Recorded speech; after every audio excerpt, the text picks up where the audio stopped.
All right, welcome everyone. We're going to get started. We're a little late. Sorry. We're trying to allow some of the first year students to get here from the FISEM experience. There's going to be a bus taking some people over who wanted to come, but they will amble in the next couple of minutes, I hope. My name is Roger Berkowitz, and I'm the founder and academic director here at the Hannah Arendt Center at Bard College. And I'm thrilled to welcome you all here on one of the first beautiful days of spring. Thank you for spending it indoors with us. I will never promise anything because it's always a bad luck, but I am very much looking forward to this conversation with David Van Reybrouck and Zephyr Teachout and myself. David and I were actually talking on Saturday at the Live Arts Radical Vision event in New York, and I can say that was really an exciting conversation, I think, for me, and I'm really thrilled that he's come all the way from Belgium to be with us today.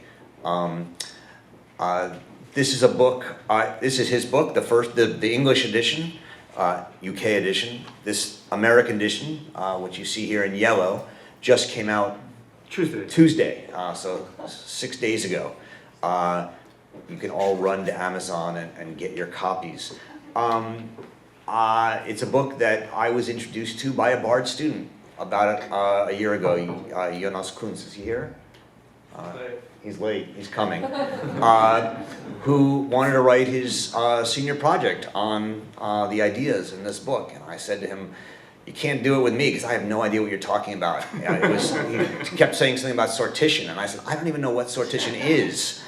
Honestly, it was a new word for me, and in the last year, a little over a year, I have spent a fair bit of time working with him and others on this topic, and I've become convinced that it's one of the most provocative and most important new ideas, at least for me, to hit the political world that I've come across. I'm very excited by it, and so I'm very, very happy to have this conversation, have David here to lead us through it. He's the author of also a really masterful book on the Congo and the genocide and the history of the Congo conflicts. And he's currently finishing up a book on Indonesia. In addition, Zephyr Teachout is here. Many of you at Bard know Zephyr. She's a fellow at the Arendt Center. And as she says, a political figure. A person. A political person. Political person. Figure. Figure. Okay, we'll go with person. We're going to leave it at that and get into things. We're going to start with David. You're going to say some words or start with a video, and then we'll have a conversation, and then we'll open it up for a Q&A, and I look forward to talking with you guys. Good. Thank you.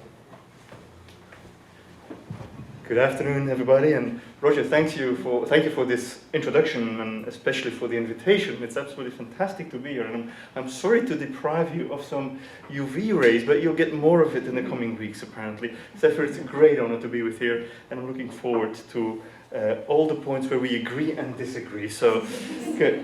I published a book Against Elections. It just came out in the US. It's had 20 translations so far, and yet as it came out, it was heavily criticized. So perhaps same thing happened when first people suggested the idea that women should have the right to vote in the 19th century. Let me start with a picture. I don't know whether there's anybody from Ireland in this room, but these are Irish legislators. These are Irish lawmakers, Irish politicians. Even a staunch political activist or somebody following Irish politics will have a hard time to recognize anybody here, because these lawmakers were not elected. They were drafted by lot. A few years ago, this was their opening session, and this was the work they did, the Irish Constitutional Convention. It looks a bit like a Flemish wedding with these round tables and people sitting around. But this is what I'm going to talk about today. This is this new form of democracy whereby a government makes a random sample of the population to bring them together and to talk about particular issues. And the Irish went pretty far with that. It was not just on like minute topics. We're talking about 8 changes to the Irish constitution, and the most controversial one was marriage equality. So these group of people are talking about whether or not Ireland should allow same-sex marriage. I'll get back to that. Some of the symptoms that there is a crisis of democracy and things are going in a strange direction. Even if you can't see the details, you do see the line. These are trends in party membership in Europe between 1960s and now. Now, apart from Spain, it's a fairly negative evolution across the board and spectacular in many cases. In my country, Belgium, only 5% of the population is member of a political party. Only a tiny minority of them is politically active.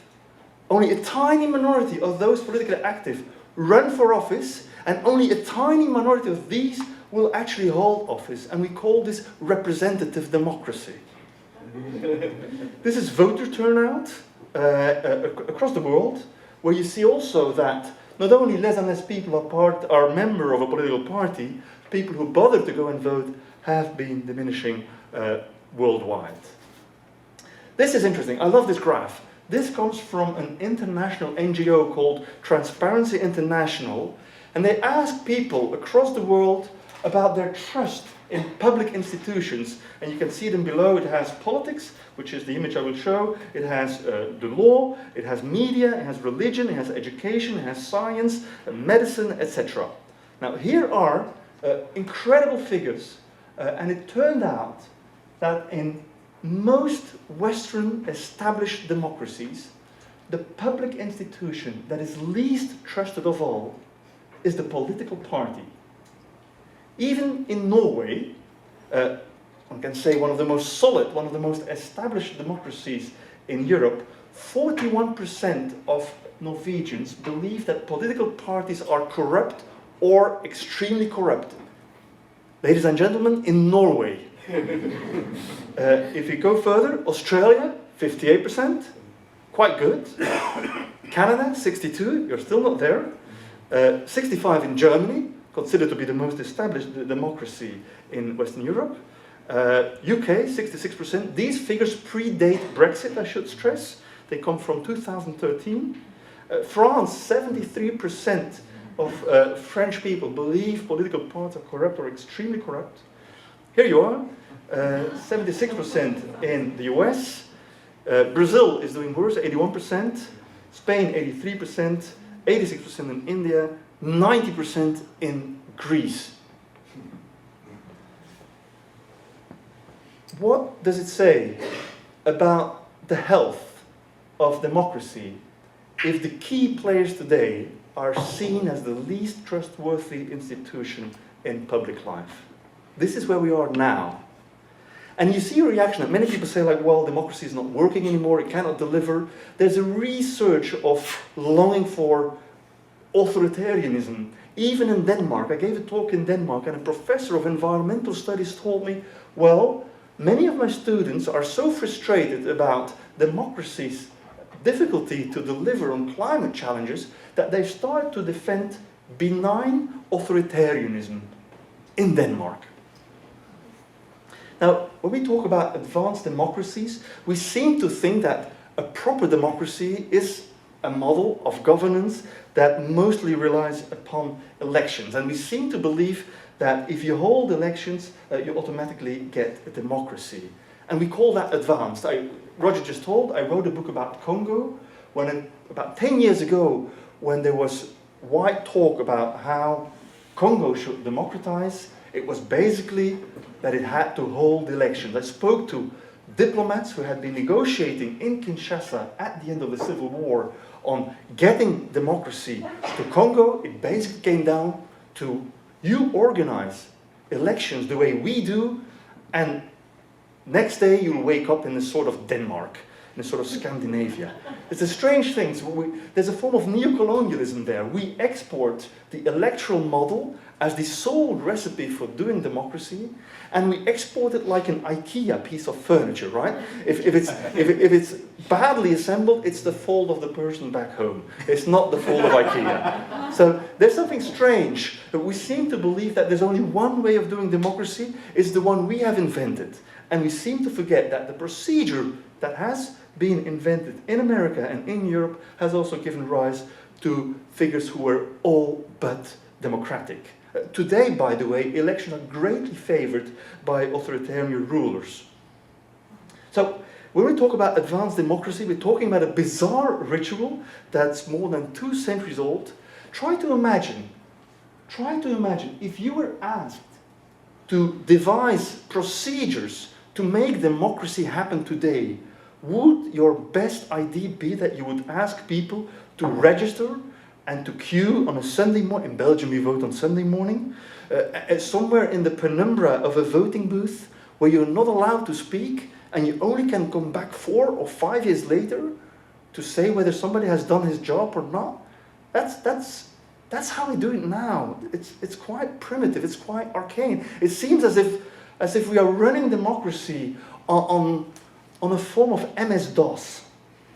I have a video, but there's a bit of a problem with the sound. So I go to YouTube, where I have the same video with subtitles in 30 languages, including English. The video is in English, but it seems that people have more attention when they can read at the same time. So here we go. Most of us believe that if you hold elections, you automatically get democracy. But is this true? History shows that elections do not always create democracies. They can even bring dictators to power. For 3,000 years, humans have been experimenting with democracy. But elections only entered the game some 200 years ago, with the American and French revolutions. So what was there before? The answer is surprising. Lottery, or sortition, to use the technical term. Here is what Aristotle had to say. The appointment of magistrates by lot is democratical, and the election of them oligarchical, or aristocratic.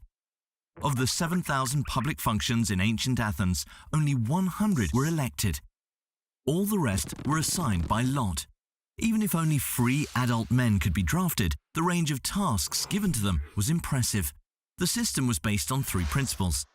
If you draft people by lot, you get everyday people in government.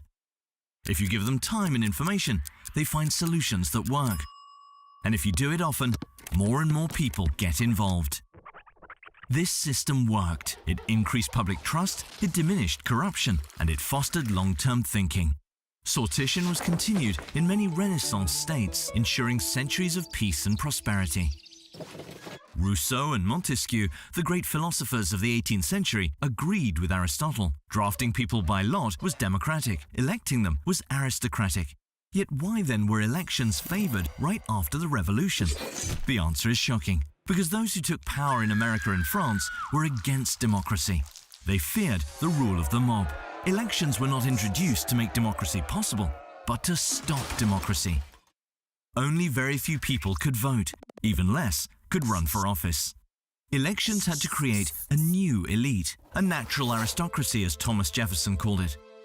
Power had to remain in the hands of a minority. In the 19th and 20th century, more and more people obtained the right to vote and run for office. This was a necessary improvement, but in the 21st century, it's no longer sufficient. Today, many people feel that ticking a box every 4 or 5 years is simply not enough. They still don't feel heard. That's why distrust is raising at an alarming rate. What if people were not only given the right to vote, but also a right to speak? What if we had sortition next to elections? Going back to lottery sounds crazy, but we're using it already every day. We call it opinion polls. The only problem is, polls ask us what we think when we don't think. What if we had a chance to think and discuss with others first? And what if politicians listened then? We urgently need to democratize democracy. We ought to be against elections if democracy is reduced to them. For it's not just about your vote, it's about your voice too. So that's the brief summary of chapter 3 of my book, which was done by a Belgian infographic designer who loved it so much. It was the first book he had read in ages, he told me. But let me just go back to where we were. This is a picture taken from the G1000 Citizen Summit in Brussels. This is the one I founded in 2011. Some of you might remember that in 2010, 2011, Belgium became the world leading country to run without a government. After elections, our politicians had a hard time forming a new cabinet, and for 1.5 years, 541 days, we were without a government. And a couple of me and friends, we said like, well, if politicians can't strike a deal, can't make a coalition agreement, let us invite the citizens in. These people are drafted by lot. They come together to talk, and let me just explain how this works. This is a place in Brussels. They come together for one day, and at the beginning of a session where you see the number one of the topics we discussed, for instance, was migration. You would have two academic experts, two professors, would give background information on how migration policy was crafted during the past 50 years in Belgium and how it could be done in the future. They gave their personal preference. And what happened after this introduction is that it looks again like a Flemish wedding. The tables start to talk about this question around each of these tables. Now, each of the table has about 10 citizens drafted by lot, plus one guy with a very ugly blue jacket on. This is the guy in the middle. We call him the facilitator. He's a bit like your therapy or counselor, but then for a group of 10 people who massively, these people do not know each other. They've been drafted by lot and they've been put together on a table. And here they have to talk about migration. And we followed a scenario that was pretty detailed. And the first question we asked people like, how much would you give out of 10 on today's migration policy in Belgium? Now, people could say, like, I'd given 9 on 10 because I really think we're doing a great job here. Others could say, like, I'm not impressed, I'll give it 2. Now, whatever people say, it was okay. You were not blamed to be a racist. You were not blamed to be xenophobic because you only gave a 2 or a 1 or a 0 to Belgian migration policy. Because the next question was, and that was essential, so the guy asked the question, he asked you, how do you feel about migration? Next question was, what would it take to turn your 2 on 10 into a 3? Not to make it perfect, but what would be a relative improvement for you? So people wrote down for themselves what would be a relative improvement for them. And then next, people were invited to go and talk to their neighbor and see what was important for your neighbor. And this goes on for about 2 hours. At the end of these 2 hours, you have a number, not just of emotional reactions of individuals, but you have a number of shared priorities of this table of 10. What happens next is that, like in a pub quiz, you write them down on your flip over, and then runners would come and pick it up and bring it to the central desk. Like, do you have these pub quizzes in America as well, where you answer who wrote Yellow Submarine, and then people come along and pick up your copy? So at the central desk, the recommendations of all these tables were clustered. And then eventually they would be projected at these massive video screens, and people would have a chance from the central data projected on these massive screens, and every single participant would have had one of these voting tools, like a voting box. Today we can do with a smartphone. In 2011 this was not yet developed yet. And so people could individually indicate, of the list of 20 shared priorities of this entire assembly, which were the ones most important to them. And so you get a ranking of policy proposals. Rather than dividing your society with the referendum, you create a platform that allows a group, a representative group of citizens to come up with a list of shared priorities. This is much more interesting, I think, for politicians. Imagine that the British government would have done this when they had to talk about Brexit. Rather than organizing a referendum, this might have given a much more interesting list of policy proposals as to the future relation between the UK and the European Union. And so this is the voting that is going on that you see here.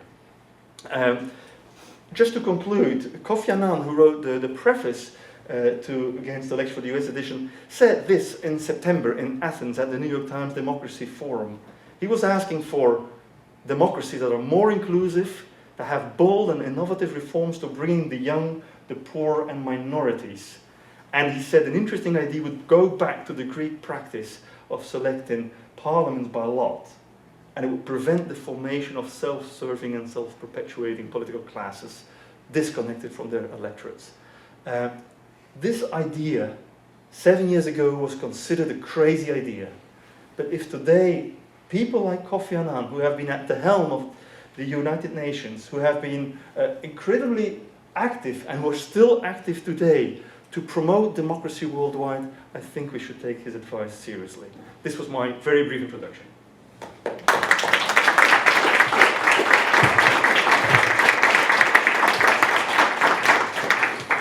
So we're going to have a brief conversation here and then open it up to Q&A. I'll start it off. I think the most widespread and obvious criticism of this idea of using lottery. By the way, what David here presented was an example of the G1000, which he's put together. And he's done many other examples like this. You're working in a small, I can't say it, but an island somewhere, a country, to help develop a system of government. But with a permanent form of a permanent form. Not just one-off, but with like a Senate drafted by lot. A Senate drafted by lot.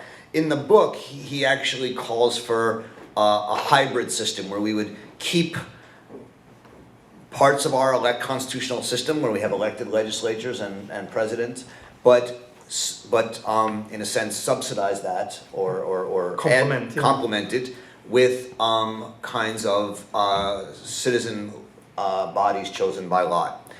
And then so that's sort of the more institutional level. And then there's this idea of something like what we call a participatory poll. Some of you were here at the conference last October when Jen Fishkin spoke about participatory polling, which is more like a little bit like what the G1000 is.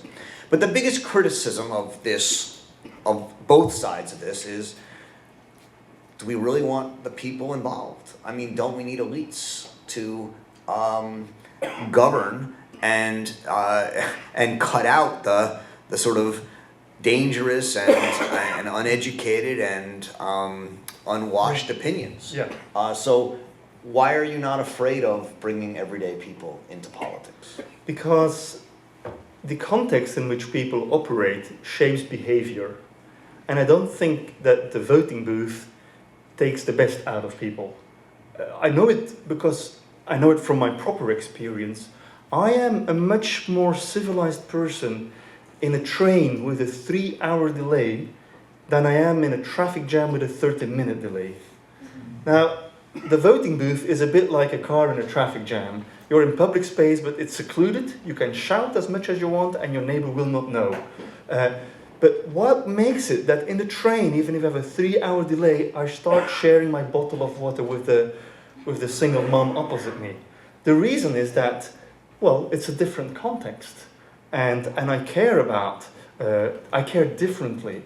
So when I organized the G1000 in Belgium, we didn't have a government because there was an ongoing fight between the Flemish-speaking and the French-speaking. We've had this fight for about a century. Surprisingly, this was what politicians were talking about. When we asked people online, what is the topic you really want to talk about? I, as the organizer, thought like, well, language, Flemish versus French. It was not. It was migration. My heart sunk. Honestly, I was as afraid as you might be when you were here for the first time at lottery. I said, wow, we're setting up this big thing. We have decided that citizens should choose the topics for discussion, not us. And the thing they come up with has a big danger of crypto-fascism to it. I mean, this is what I feared. And then the facilitators in our team told me, David, trust the people, trust the process. And it took me a leap of faith. And if you look at what came out of that deliberation on migration, of which I have shown the picture, it was quite amazing. They voted a number of shared priorities.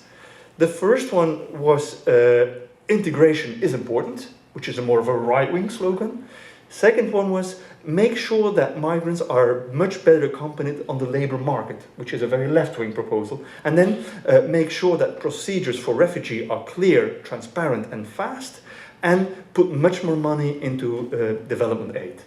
Now, this is a mixture which you'll find very hard in today's adversarial politics. It seems as if citizens find compromise in a faster, sometimes even smarter way than today's politicians can do. So I understand that fear, but I think if you give them time, information, if you let them invite the experts they trust, I think people are capable of doing incredible. The thing is, if you treat people as only what we call in Flemish voting cattle, kiesvee. If you treat them as voting cattle, well, they will behave as voting cattle. But you treat them as adults, they start behaving as adults. So my question comes from the opposite side. I'm not the slightest bit concerned about treating people as adults. I guess I have many questions about that. And mostly I don't want to talk about history, I want to talk about the present, but I do actually think that there is I have a historical disagreement of real consequence, which is that one of the essential reasons for elections is as an anti-corruption tool. So there's absolutely an elitist element to the American founding. I wouldn't deny that. But a lot of the language around elections is presuming the feebleness of criminal law in the anti-corruption realm, which I think is a valuable presumption. That the concern is that these deliberative polls are fantastic. I'm quite excited about them. I'm very excited about all these experiments. None of them have confronted power in a serious way and wielded power in a serious way. And once there's power wielded in a serious way, there's the possibility of both what we might think of as the most obvious forms of corruption, present bribery, promise of future offices. And then there's the challenge which we see now in the jury system in the United States. So I think your analogies to the jury system are quite helpful. Jurors take their jobs incredibly seriously. They're absolute adults. Yeah. But if you take a jury, I was a death penalty lawyer for a little while. If you take a jury and put them in front of good lawyers and bad lawyers, 100% of the people on death row in North Carolina, with one exception, are people whose lawyers were underpaid. So you see that even adults, but facing real culture, real social disparities in wealth, the value of lobbying, which is already high, not campaign finance, which is incredibly high, but just lobbying. There's companies that spend money on lobbying only, becomes even greater when you have citizens coming for 3 terms, not deeply familiar with agriculture policy, presented with the charismatic, well-funded presenters. So your proposal is actually much more modest than the title, which is a blend.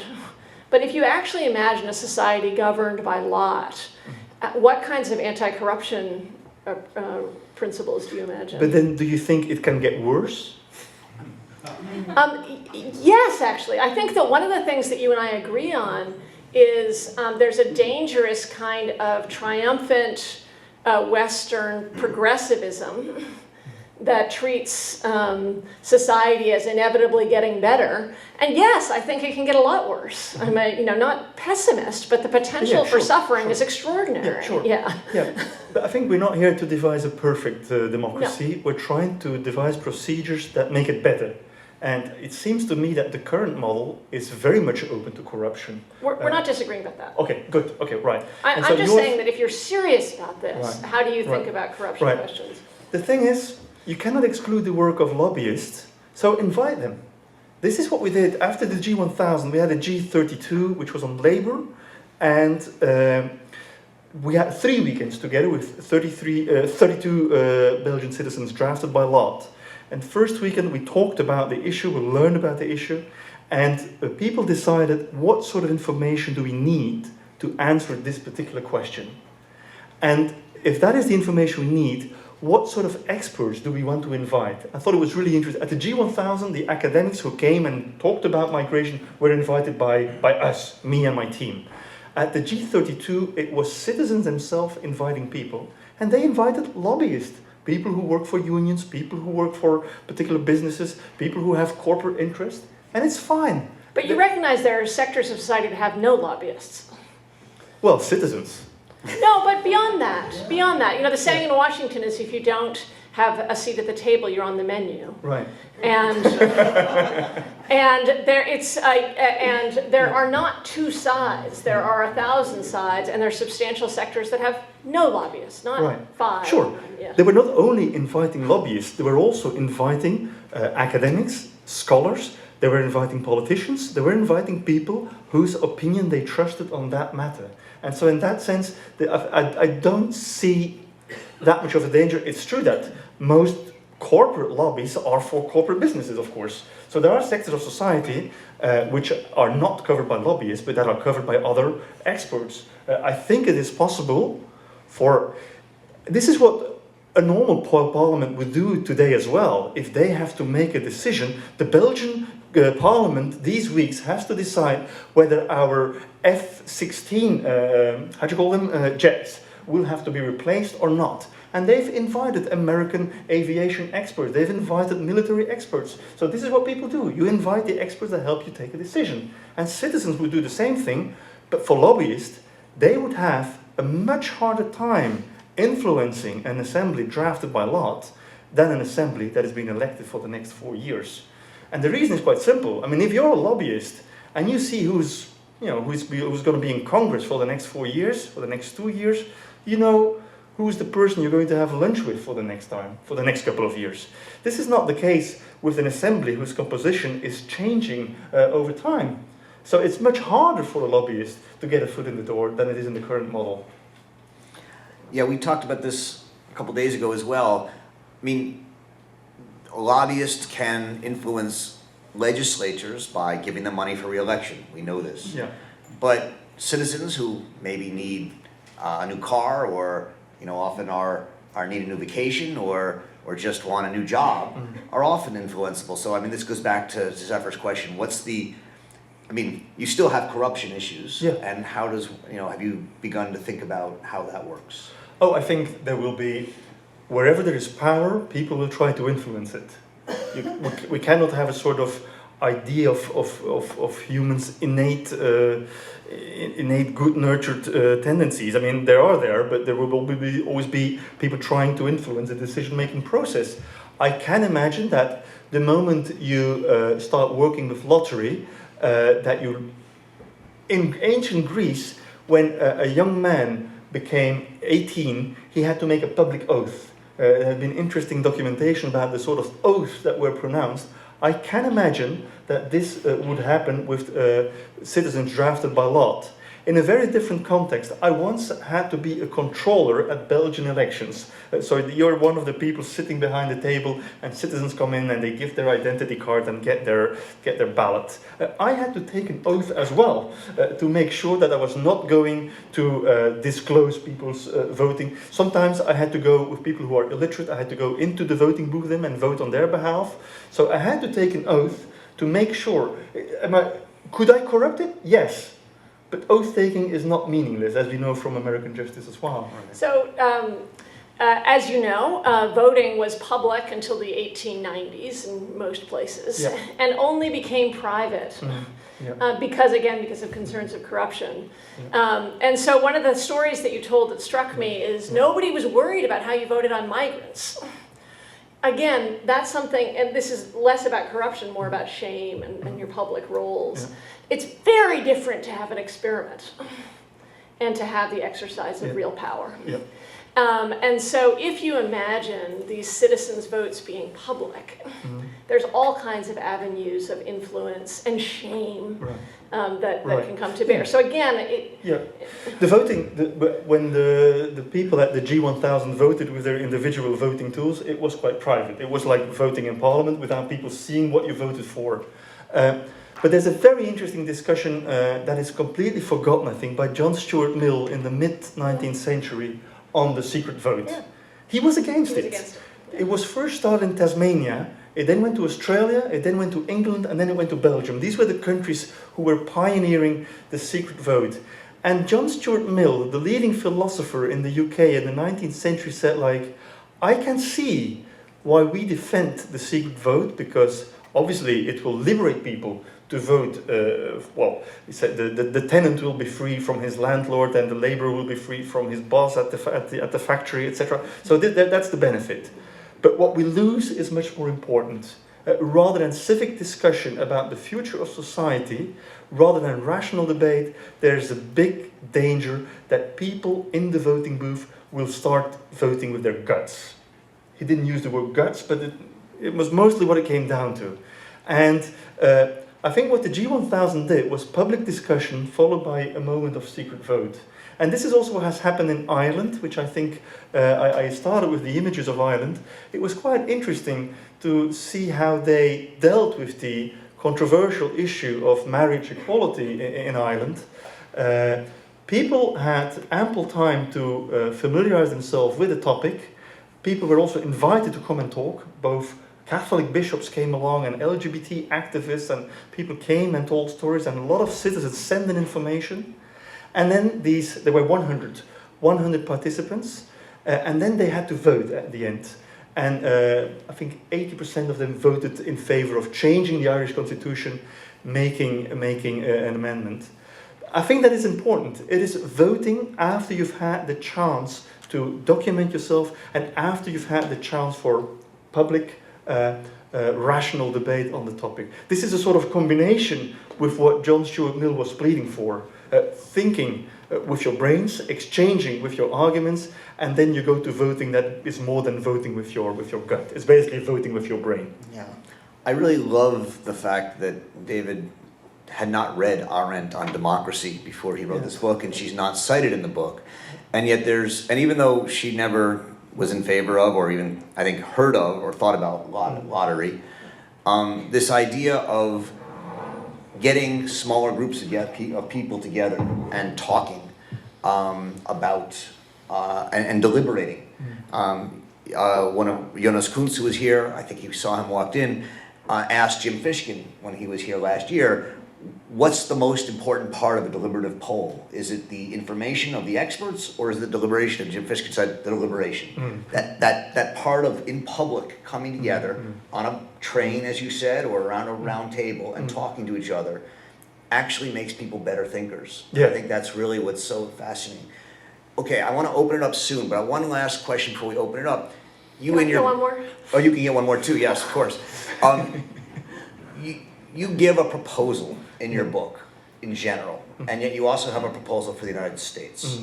Could you just put out and explain briefly your proposal, or how you would, on a practical level, bring this idea to the United States, and maybe give a couple minutes about it, and then Zephyr could ask her a question, and then we'll open it up for debate. I'm not an expert on US politics myself, but what I've been defending in my book is that a lot of our democracies are bicameral democracies. We have two chambers. We have Parliament and we have Senate, or we have House and Congress, and House and Senate. And historically, we have this second chamber. In Belgium, for instance, we got independent in 1830. The first chamber, the Senate, was given to aristocracy to make them accept democracy. It was basically, citizens are going to decide, but you will have your own meeting room. That's the Senate. The question is this distinction still relevant everywhere today? The Belgian Senate today has hardly any function at all anymore. They're basically soul searching for what they could do. And I've been defending the idea that it would be interesting to evolve into a form of democracy where you combine the best of elections with the best of lottery. And a system in which the parliament would still be the chamber with citizens that are elected, like it is today, and where the Senate would be the place where you have citizens drafted by lot. And why would it be a good thing? It would help those who are elected to free themselves from electoral pressure, to free themselves from party pressure, and also to free themselves from the pressure of opinion polls. Rather than looking what opinion polls have been saying about Obamacare, to give just one example, you could ask this random sample of your US population who is sitting in the room next door how they feel about that proposal. How would they deal with it? I mean, rather than having politicians at a very big distance from regular citizens, they would have access to the wisdom of the crowd. They would have access to a proper cross-section of American society that expresses an opinion not just from the gut, but from the brain. And I think that would be a great improvement. And I would be slightly worried if the US would start doing this tomorrow, because you're a bit of a big country. But I would also be worried if the US does not take interest in countries and in cities where this is happening now. I'm traveling to Toronto in 2 days. Toronto is now experimenting with the permanent citizens panel drafted by lot. The city of Madrid in Spain and Gdansk in Poland and Utrecht in Holland have all started to work with lottery, not just as a one shot, but on a permanent basis. So please learn from our mistakes. We are going to make many. We will see how corruption works or how it doesn't work. We are going to make mistakes, but we have the advantage of being small. We are laboratories. Just look at what's happening in Ireland. I think we can all learn from it. And I would be worried if the US would change overnight into a system entirely based on lottery, but I would also be worried if the US kept its democratic procedures as they are today without a willingness to innovate. Innovation is key in all public fields, in science, in scholarship, in sports, in arts, in industry. There seems to be only one realm where innovation is not welcome, and it would be democracy itself. I think that's strange. So just to be clear, I've been a big fan of sortition for a while. The model, and I found your models very exciting. The thing that I was pushing for a long time was lottery in the administrative state in the United States. So to have deliberative polling for making EPA decisions. What are EPA decisions? The Environmental Protection Agency. Okay. So there's a series of decisions which are often overly influenced by revolving door, Right. but they're also relatively one-off. Yeah. So you actually started to answer my last question, which is, you say I was going to start with Aristotle, so I got to end with Aristotle. Good. But in the Aristotle sortition model, you have 60,000 citizens and 600 or so, 600 or so chosen by lot, which means you have roughly a 1 in 100 chance of being selected. So if deliberation is the key, I mean, this really depends on what this is for.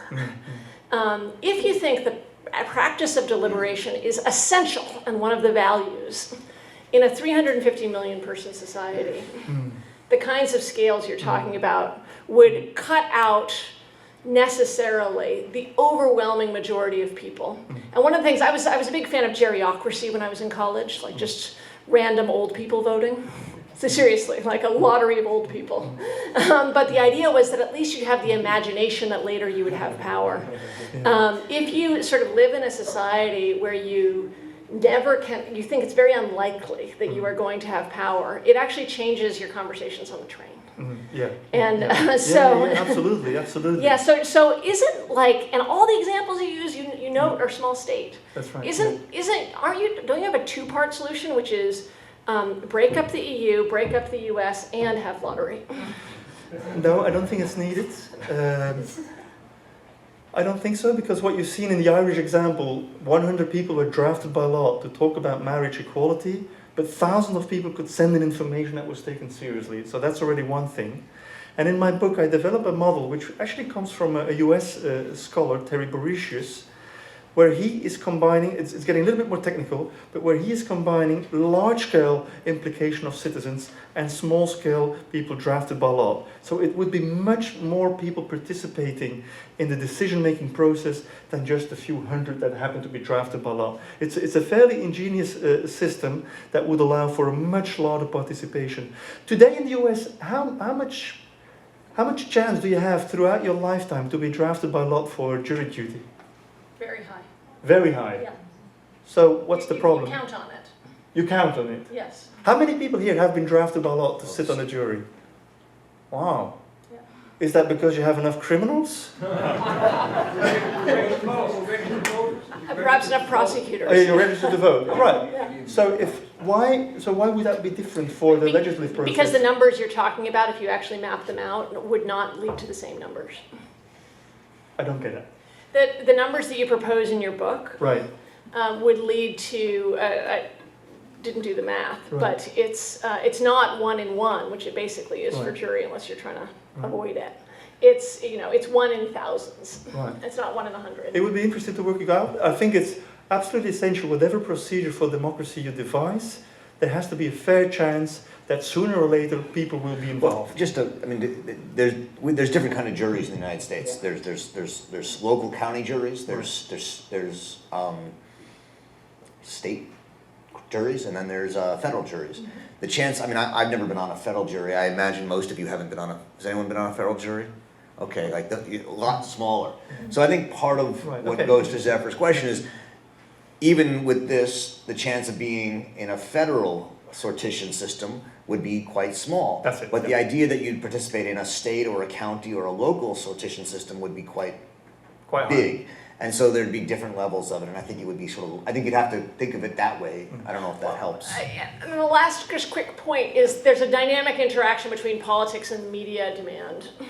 And in as much as people can vote for elected officials, they think differently about what kind of media they want to buy and engage in. And so thinking again about the relationship to media, like corruption, is a dynamic one, as opposed to like we have the world and then you add sortition. That's right, yeah, fair point. So we could keep going, but I want to actually democratize this a little bit. And I know there's probably questions from out there. So do we have a mic for questions? No, we don't. So if you do ask a question, please stand up and project. And if I need to, I will repeat the question. But let me see if there's questions over here on the right. Can you stand up and project? It seems to be a matter of scale for any form of process.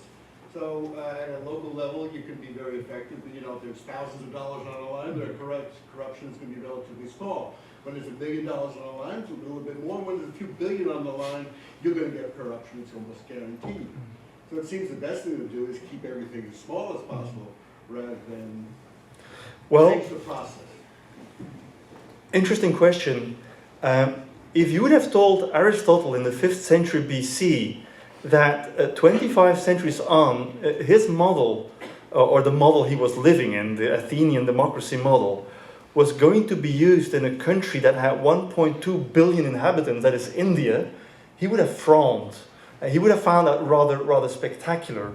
I think all democratic innovations have gone from the local level to the regional level, national level, or even international level. What we see now with this sortition model is that it is being used successfully on the local level, and we're now stepping up to reach national level in fairly small states. Democracy has not evolved from the Athenian model to the Indian model overnight. It has taken 25 centuries. I can imagine that an innovation about lottery, introducing lottery into the system, can take a while to make sure, to find what are the checks and balances, to make sure that this system is corruption-proof, or at least is not prone to make corruption a predominant feature of it. But then again, let's start small and see what happens. I think this is where we should go. Bennett in the back. So one thing that I kind of have an issue with in terms of drafting the motto is that, especially within such large democracies and such large polities as the United States, you're going to inevitably get people whose political opinions lie on the exterior or outside of the sphere of consensus of the rest of politics.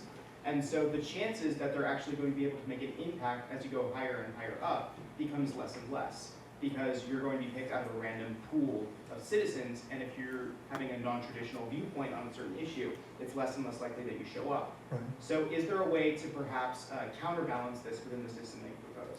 Yes. Your question seems to suggest that people can only speak on behalf of their own preferences. To go back to the Irish example, there was something incredible happened there. They came together for 14 months, 1 weekend every month, to talk about 8 articles in the Irish Constitution. Most of the time was spent on marriage equality. There was a man who was in his 70s, a former truck driver, retired truck driver, who got up and said, "I have a confession to make.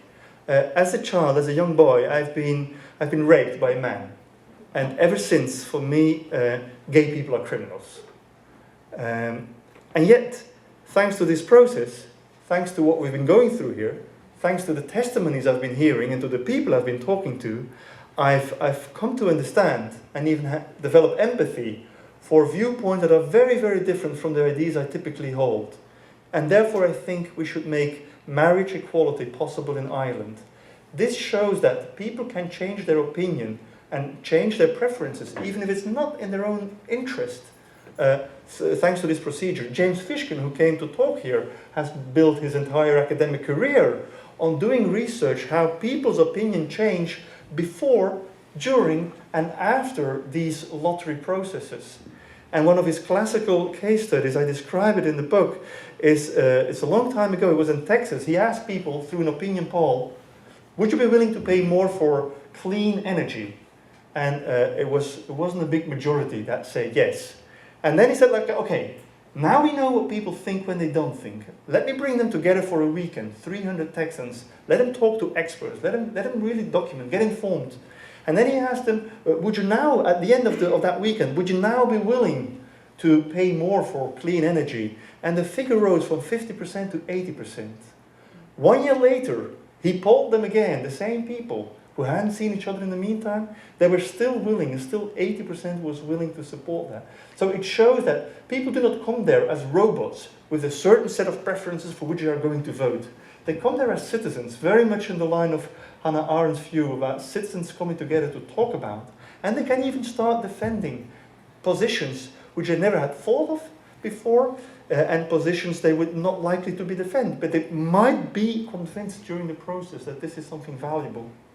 Just one thing to add, and you can add also as well, Zephyr, is the actual experience and process of getting together in a room and talking to people about something is a powerful experience. And the jury system, is not something, is something that we often take for granted and we don't like and we have to do it.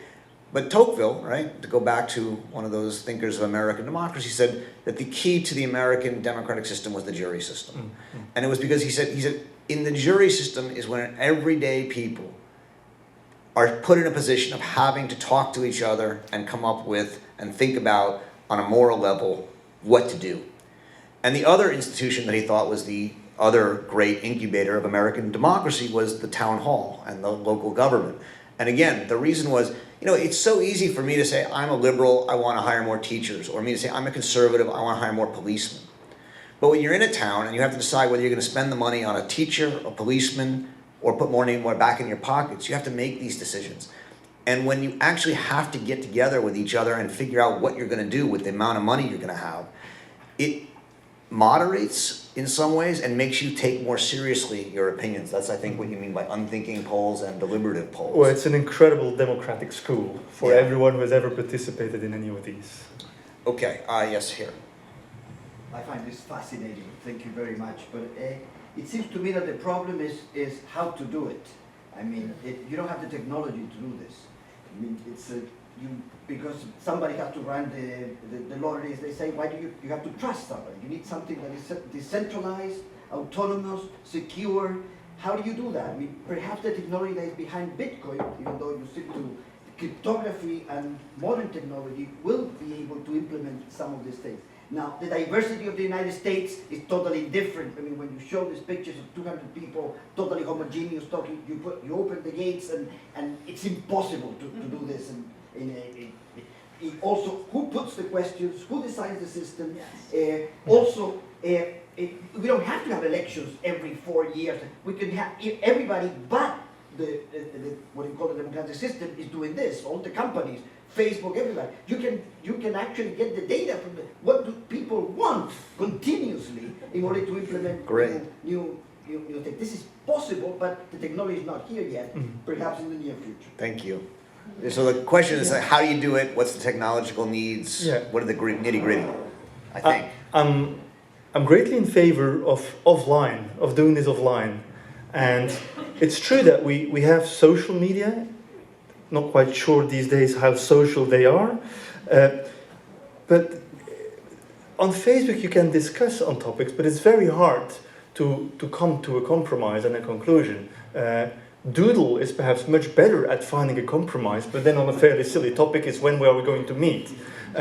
It's hard.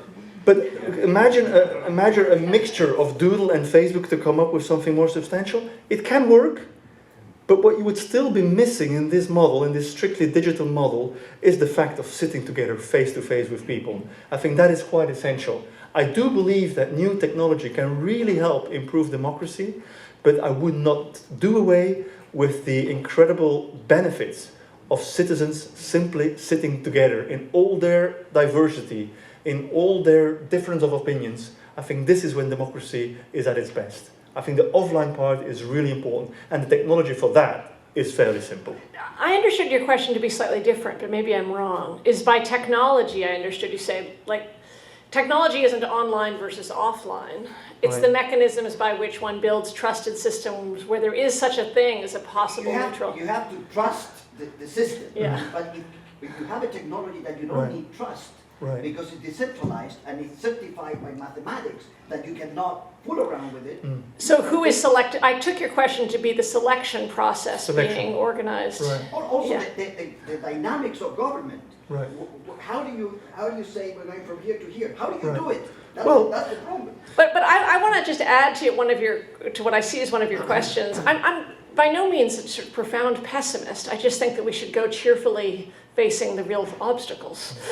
So that if you have again existing frameworks and real power consistently held, not once in a while held, then I would imagine that the targeted advertising to the delegates selected by lottery, highly targeted advertising, would be incredibly intense.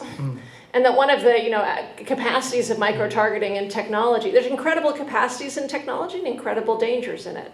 Capacities is to basically bombard you with private information, Right. which is not happening in the G1000 right now. But it could happen in the But form of we'll- micro-targeting. Not just could, will necessarily happen. You talked in the other day about potentially quarantining people, or maybe even Yeah. social For 3 media years? quarantines for a Would year. lead to a lot of marriages. The question has also been asked, like in Ireland, I think the names of the participants were not made public until the end of the process, which made it harder for lobbyists to influence them. So yes, these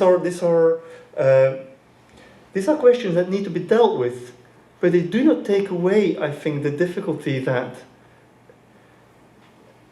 today our democracy is governed by the people, and that is based on dialogue, on conversation, on civic conversation, and it doesn't take away that today our democracies have become very, very silent. We vote in silence in the penumbra of that strange voting booth, and then we go home and we shout in silence on social media. This is what we do. And I think any attempt to try to re-inject a notion of debate and dialogue, civic dialogue, at the heart of democracy is worthy of research and investigation.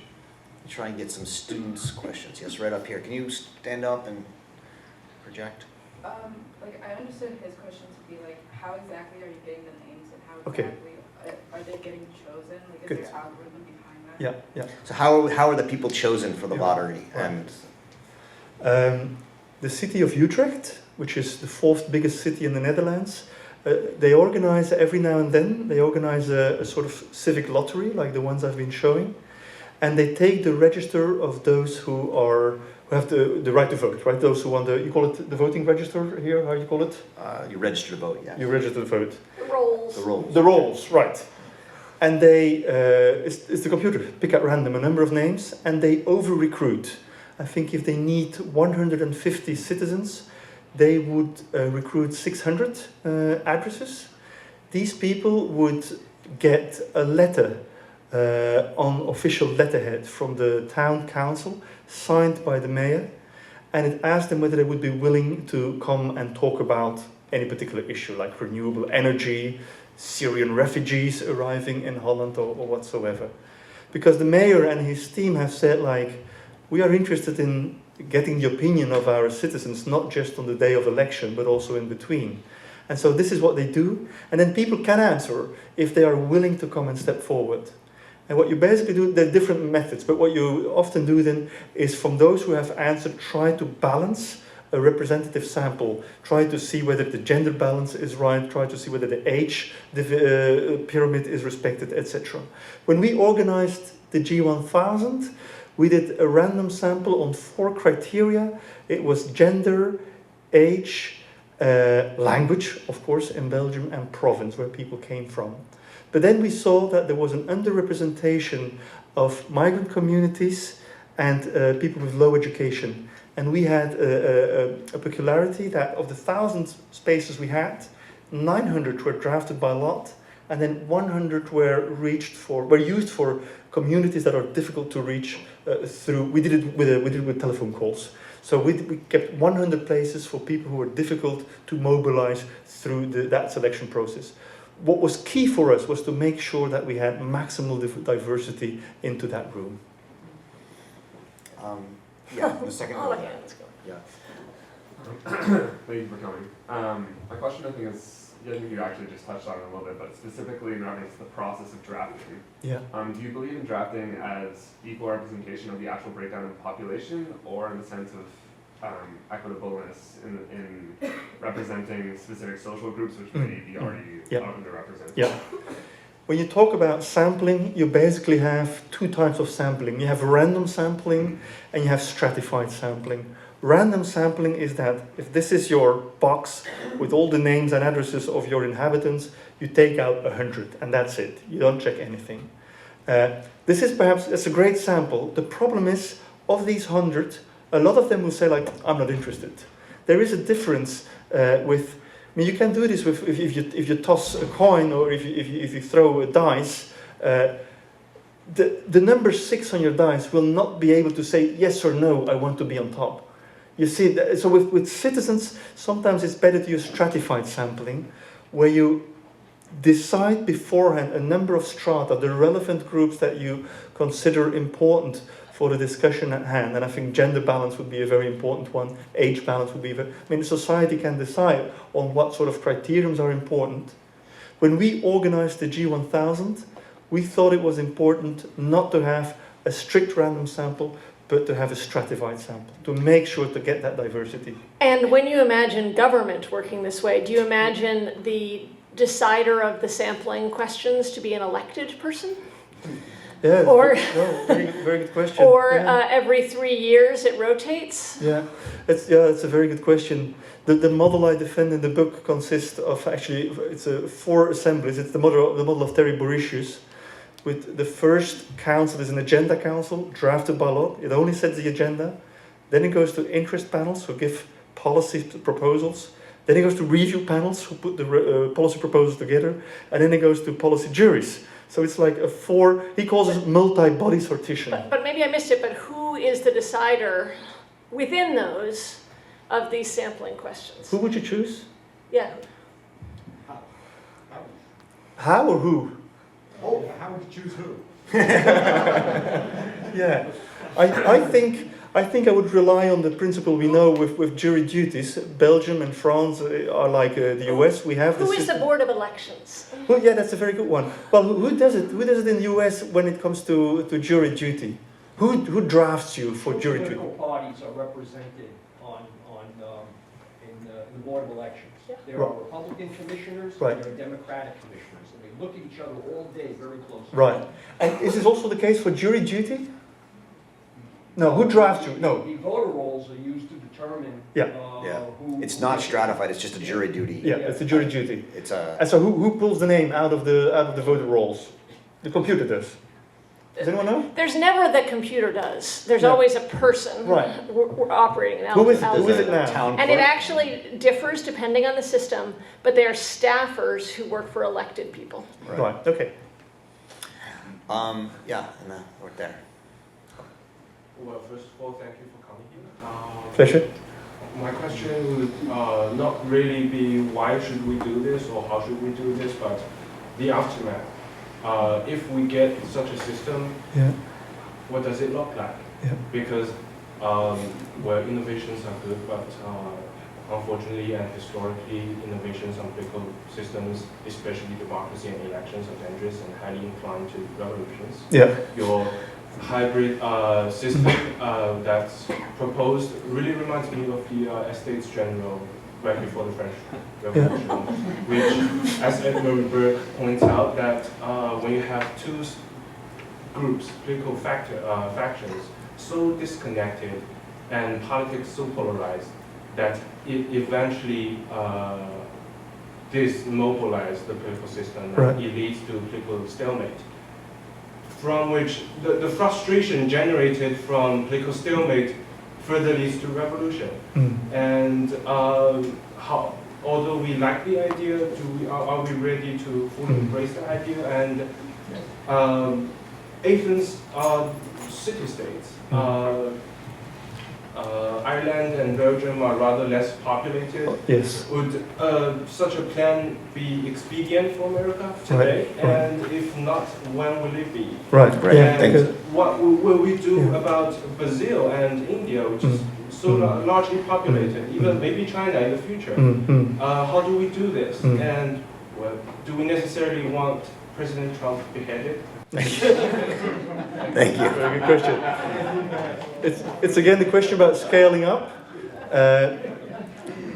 Surprisingly, this model and the work by Professor James Fishkin from Stanford has been done in a number of Chinese cities, where citizens drafted by lot were invited to come and give feedback on infrastructural works that local government was planning. So this is not on all of China, but it also shows that there is a possibility, and it already has been done, in China as well. In India, on the local and on the city level, experiments are underway that show that things are working. And even in the US, things have happened. Not only the work by James Fishkin and his Center for Deliberative Democracy, but Ned Crosby at the Jefferson Center, the organization America Speaks, have been organizing these sort of conventions for up to 5,000 people coming together in one room to talk on certain policy issues.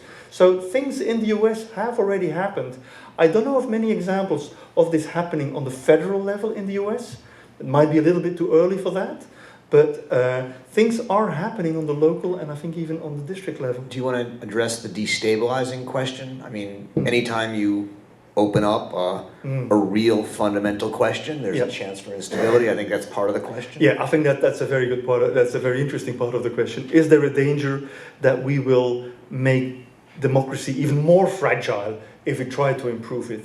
The danger is there, but the bigger danger is not doing anything at all.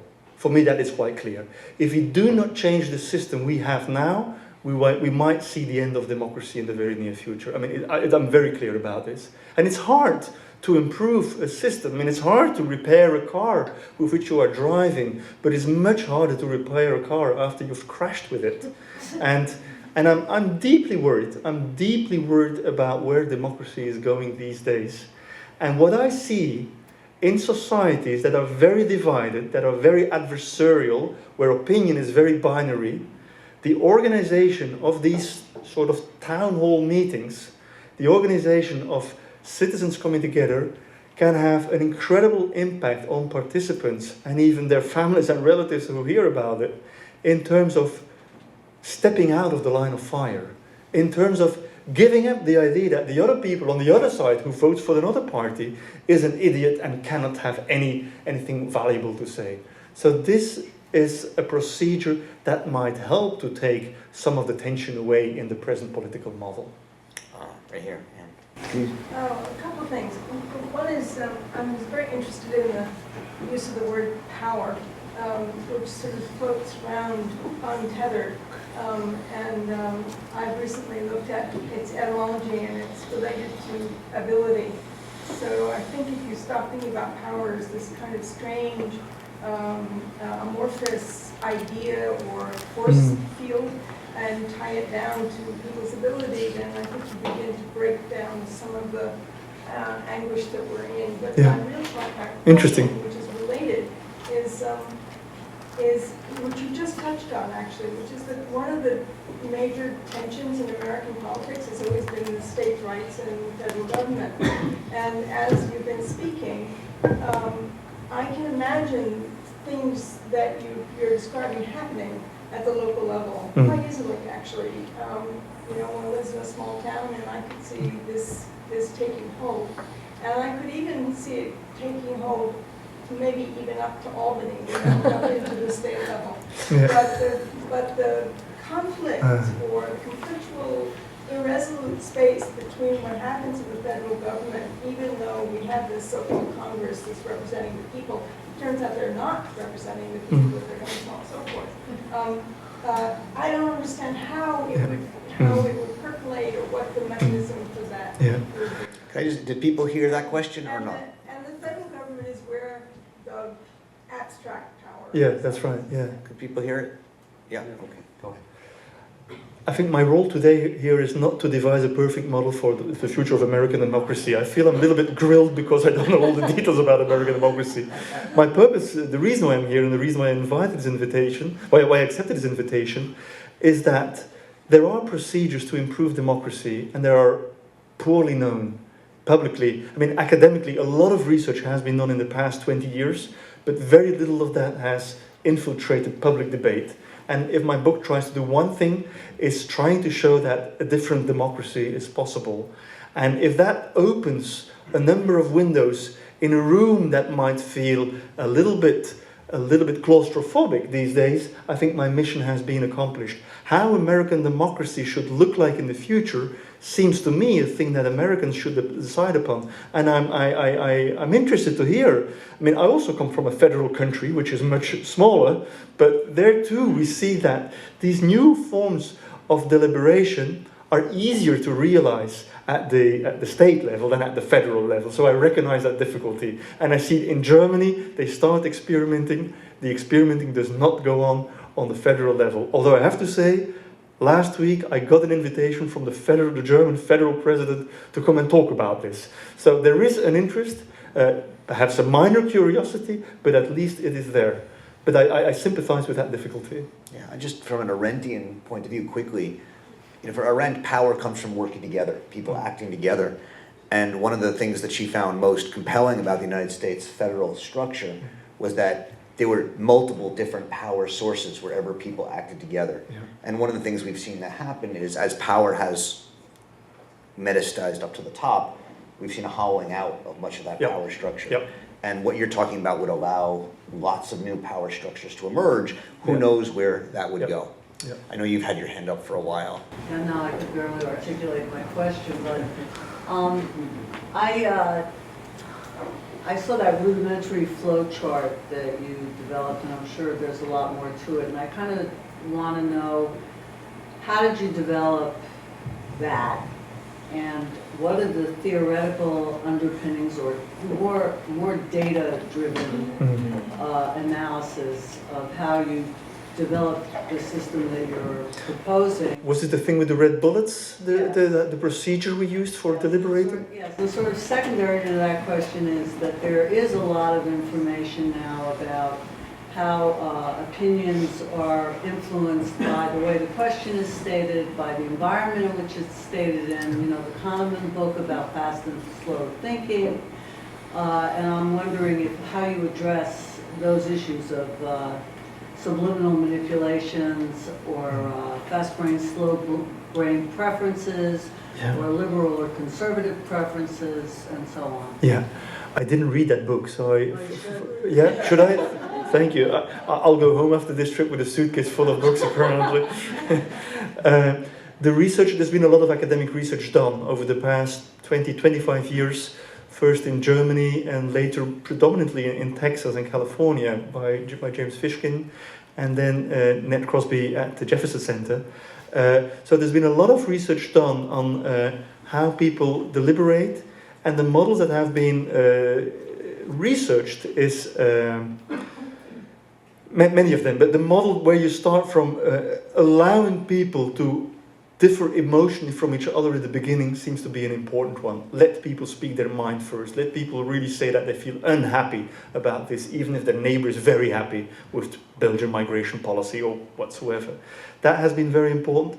And it also turns out, this was a PhD done by a European scholar, a wonderful piece of research.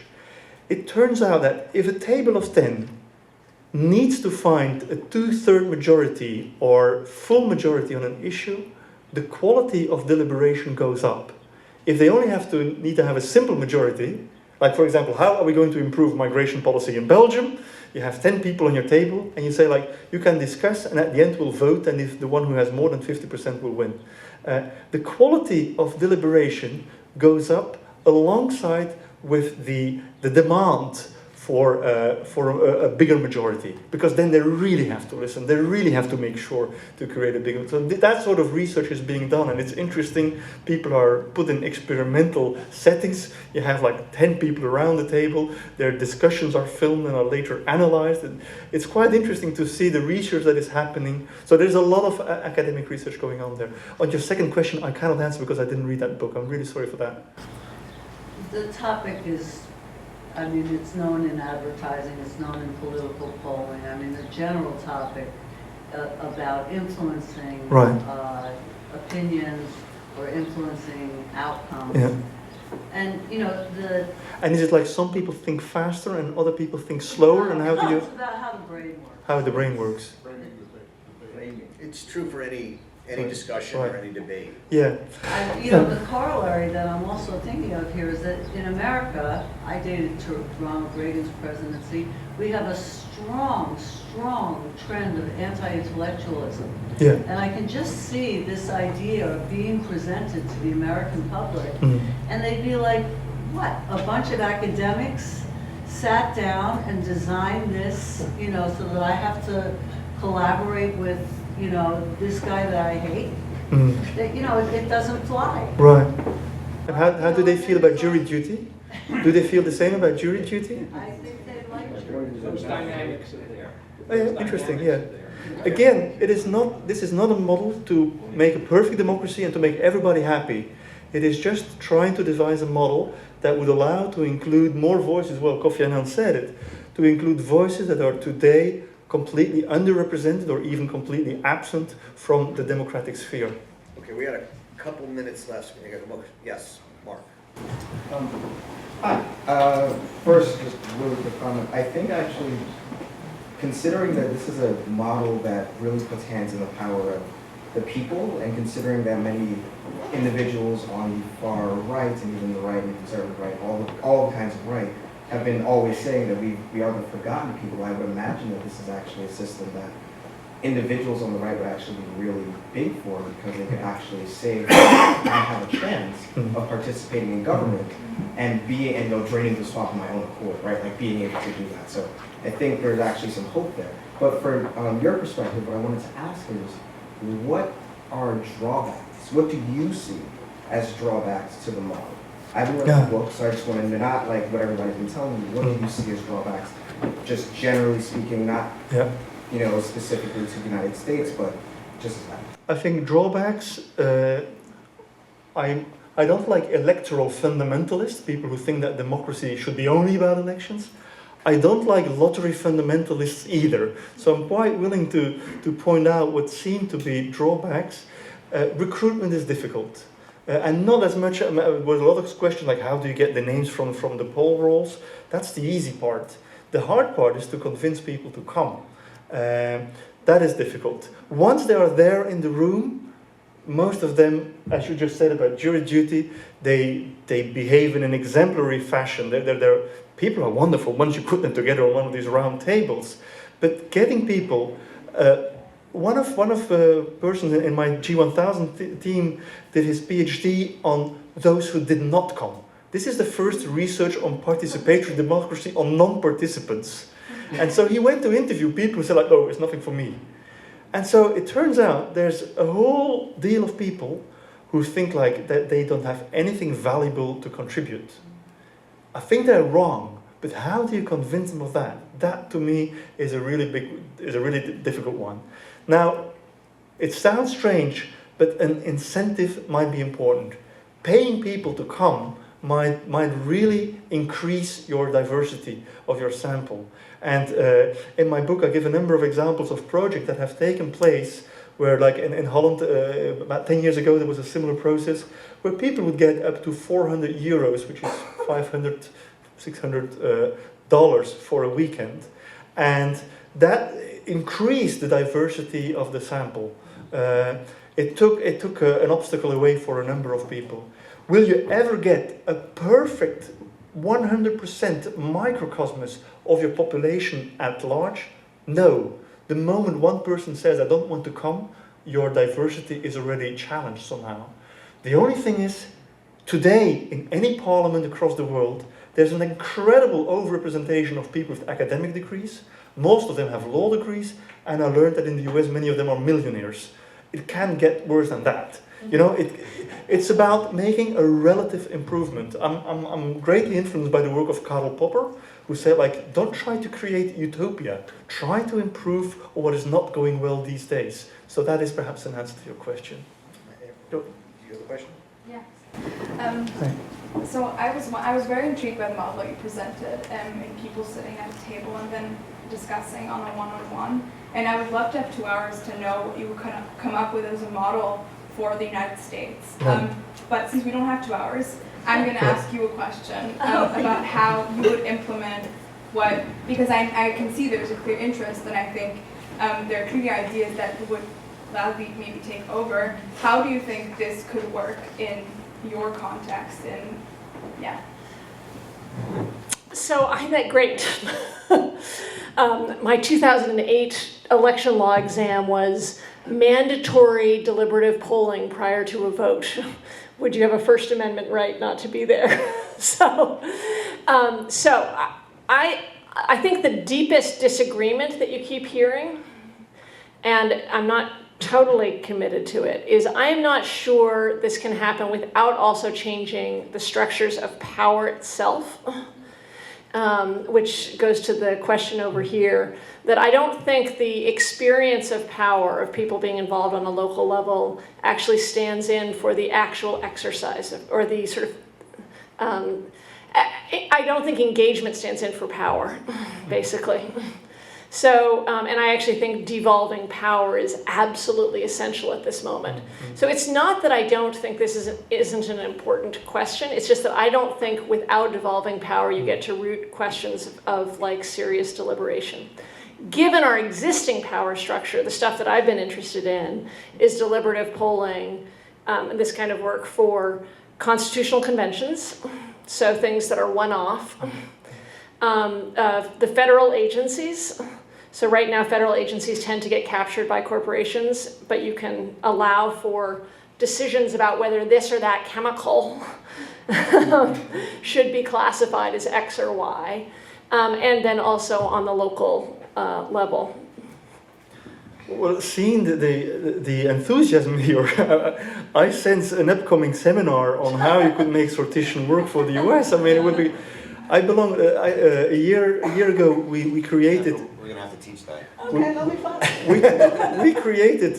We created an international network of lottery experts, people from Australia, Japan, America, Europe, etc. There's a lot of expertise out there. I mean, why don't you sit together and try to devise a model that works?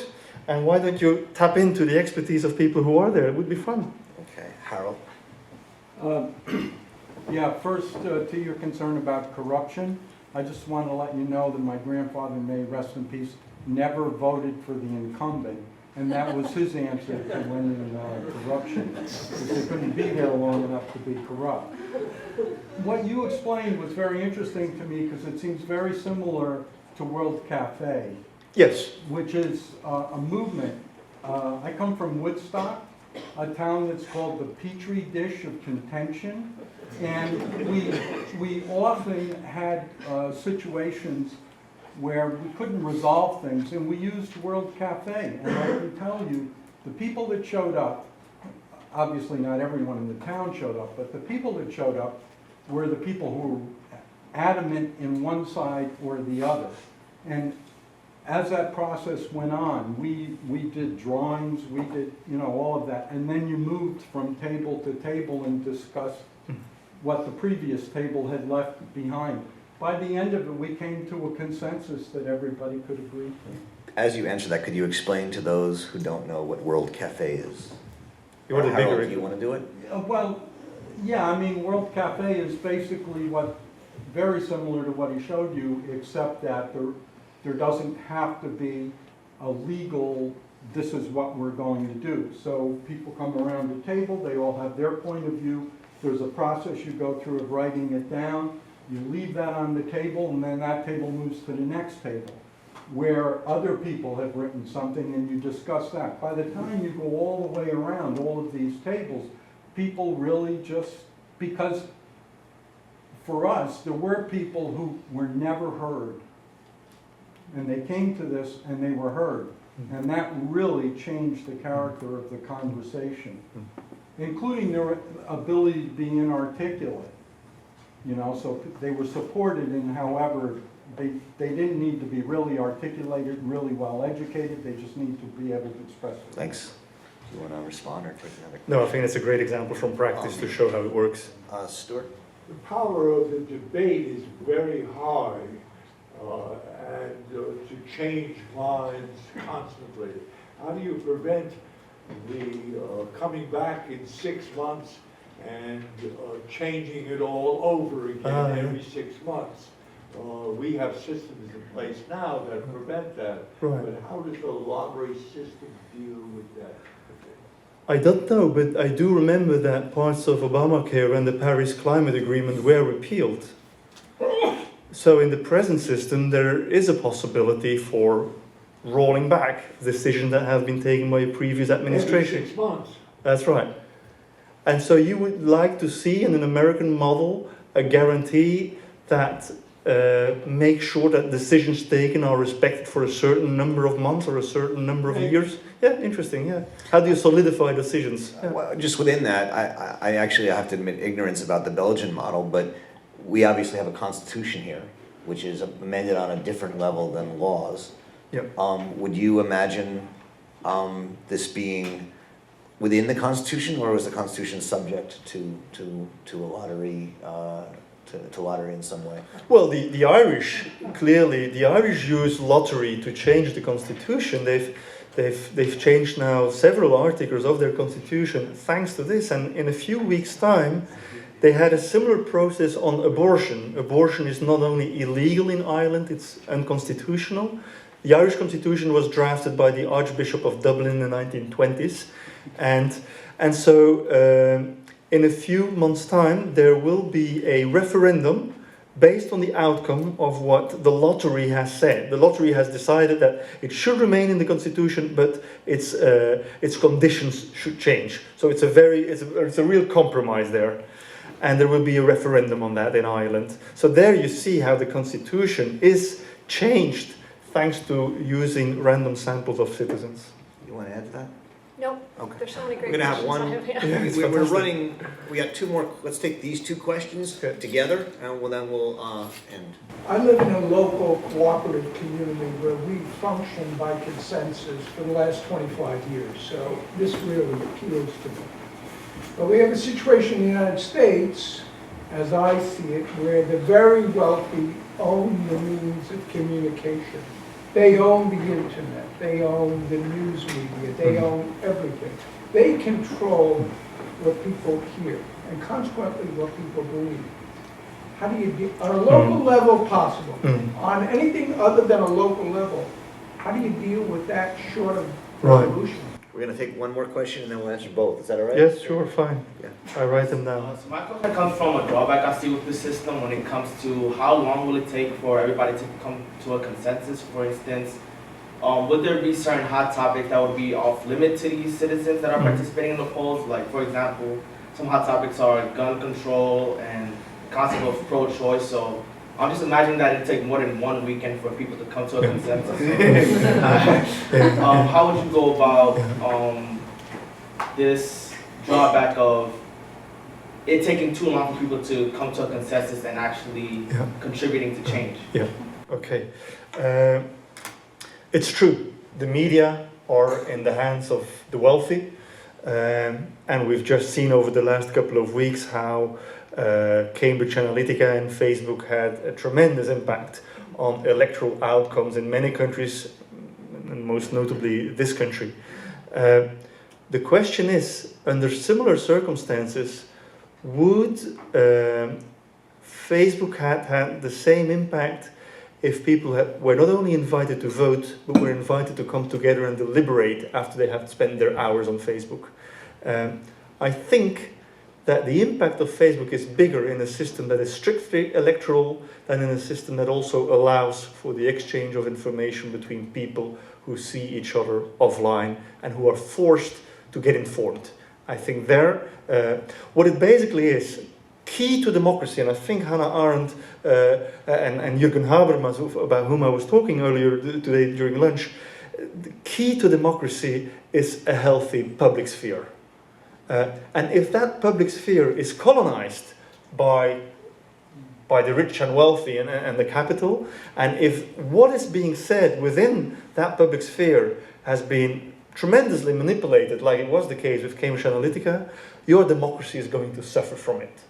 As the German authority said, you cannot have a democracy where there is not a basic agreement on what is true and what is false. Fake news is a big danger. And so Germany now is leading, is much more stringent against Facebook than the American authorities are. Germany is really pushing Facebook to make sure that it doesn't only present itself as a platform. So things are happening there. The quality of the public sphere is essential. And the good thing about world cafes in Woodstock and similar examples is this, that you create actually a public sphere away from commercial interest. You create a public sphere where Zuckerberg has not that much to say. And I think that is a good thing. You want to answer this other question? And then the question, hot topics and how long does it last before they get a little bit colder? Normally with these procedures, you see that a certain amount of time is scheduled beforehand. The Irish knew that it was going to last 12 months before they were going to deal with all the topics that they had to cover. Are there any topics I would exclude? I would have said in Belgium migration. But yet I saw that even the Belgians were capable of talking in a civilized manner on very strong difference of opinion on migration. Gun control would be very... Do you think citizens in the US would be able, if they had time to talk about gun control, how much time would they need, do you think? How much time would you give them?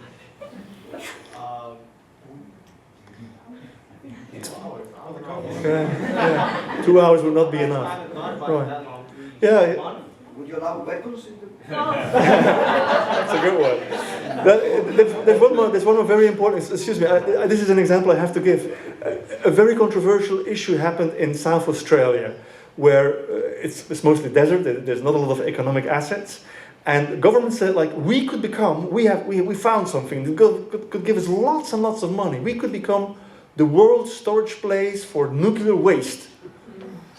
Well, hang on, if you do this, we will never get re-elected. Whatever we decide, we'll never get re-elected.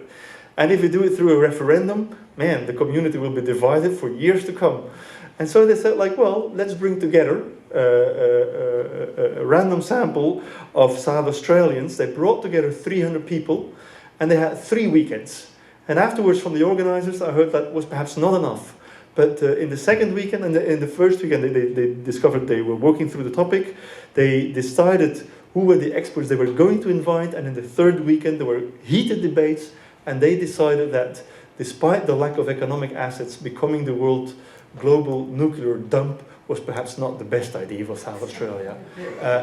But there you saw, it was a highly controversial topic. You know, outside of the room where those people, it was like a convention center where those people were meeting, you can see it online. You had like environmentalists protesting against normal citizens, you know, walking in. And I think you would have the same thing here when we talk about gun control. But it's not up to me to say how long it would take. It would be interesting to try to find out whether that would be a good topic. Zephyr, you want to, any final thoughts? Oh, right, because I have extra voice here. Yes, sure. So what I would say is I think there is a theme coming through the questions that you may hear as being about the US, but I actually think is about something else. Which is that when you are dealing, it relates to the gentleman over here talking about kicking people out after one term. Mm-hmm. I happen to be in favor of term limits, but the frequent concern about term limits, which I think is a serious concern, and one you shouldn't take trivially, is that when people only come for a short time, the power of the unrepresented, unelected, often representing profound corporate interests becomes greater. And so that as important as these experiments are, and as valuable as I think we all believe they are for the participants, and as important as it is to experiment, I do not think they are yet evidence of what this looks like in practice. And so that we should use them as evidence that it can work in areas where people have direct access to information, like in a local commune. Not commune, but community. Okay. or places in which there isn't a lot of commercial interest. There's actually a lot less commercial interest in some of the allegedly hot topics involving social issues than there are in a lot of the core economic issues. And ultimately, self-government has to do with economic issues. So that, I think there's one thing to say there's these exciting things, and I think there's a lot of energy around experiment. But I, at least, am more reluctant to say they are evidence of what will happen when the rubber hits the road. And is that because you come from traditional politics? No, I actually don't think so. I come from town hall meetings, and where people fight and work things out. Yeah. But I come in those areas. You know the cop, and you know what indecent exposure cases they're dealing with, and there isn't Facebook in between telling me what the information is. So I think it actually has to do with the theory of information and power that is serious. Maybe we should end on a note of skepticism and questioning, because we are at it. We're over time a little bit, but I want to thank David and Zephyr for both coming here.